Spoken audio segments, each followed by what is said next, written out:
Hi guys, I wanted to give you some directions on what you're going to do for this activity. What you're going to do is you're going to go to the virtual dice and you are going to roll it 3 times. And I took screenshots of it so that we can skip that step. So I have 3 different examples for the dice. And what you're going to do is you're going to do the same thing and then create the fractions that you see. And we're going to, for this sake, just keep our numerators smaller than our denominators. So the first one, I made it 3/4. The second one was 3/5, and the last one was 4/6. So what you're going to do is you're going to create a copy of the Google drawing, and you're going to just add your name to it at the end. And then you're going to, like I said, roll the virtual dice 3 times and create 3 fractions, or you can challenge yourself with creating up to 5 fractions. Then what you're going to do is you're going to go over to your Google drawing and you're going to place the 3 fractions accurately on the number line. And the real hint is to make sure that you're comparing it to 1/2. So we're going to take my example and we're going to go over to the Google drawing. So 3/4, 3/5, and 4/6. So I'm going to put them up at the top just so I remember what they are. 3/4, 3/5, and 4/6. Make sure that's what I had. So now what I'm going to do is I'm going to think about how they compare to 1/2. I'm going to go ahead and I'm going to add my 1/2 just so that I can visually think about how my 3 fractions compare to 1/2. Now I'm going to think about all of these fractions, and I need to look at the denominators to be able to decide if they are greater than or less than 1/2. So my first one, my denominator is 4. So I got to think about what's half of 4. Half of 4 is 2. So 2/4 is the same thing as 1/2. Well, I know that 3/4 is bigger than 2/4. So I'm going to know that I have to place 3/4 somewhere in this area. Now I also remember from what we've done so far that right in the middle of my 1/2 and my 1/2 line, I'll find 3/4.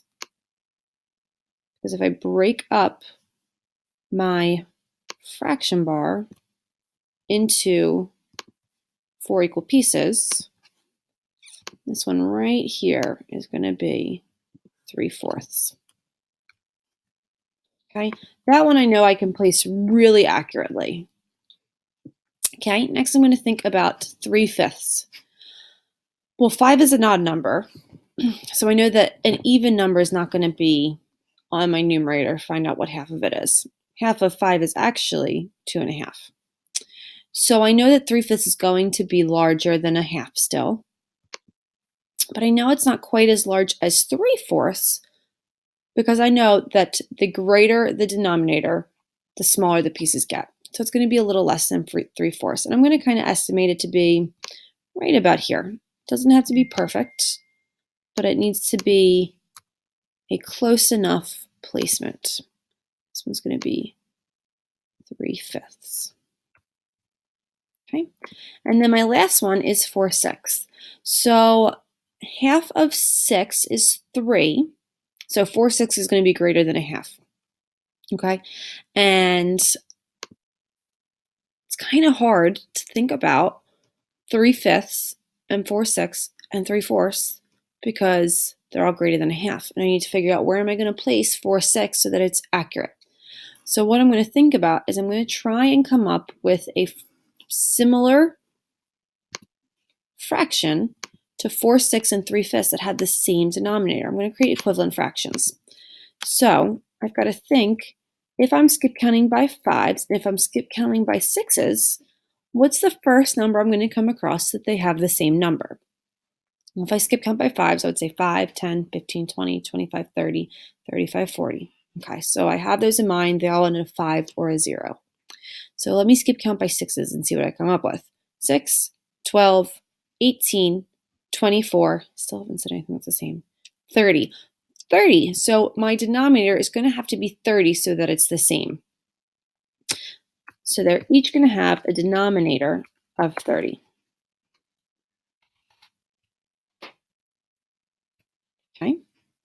So Remember, whatever I do to the bottom, I have to do to the top.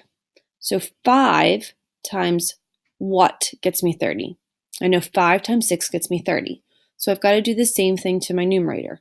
3 times 6 gets me 18. So 3/5 is equivalent to or the same as 18/30. Got to do the same thing for 4/6. So 6 times what gets me 30? 6 times 5 gets me 30. So then I've got to do the same thing to the numerator. 4 times 5 equals 20. So 4/6 is the same thing as 20/30. They're equivalent. So now I can say 18/30 and 20/30. I can compare them much easier. 20/30 is larger, but just by a little bit than 18/30. So I'm going to go ahead and put another line right after my 3/5 to show 4/6.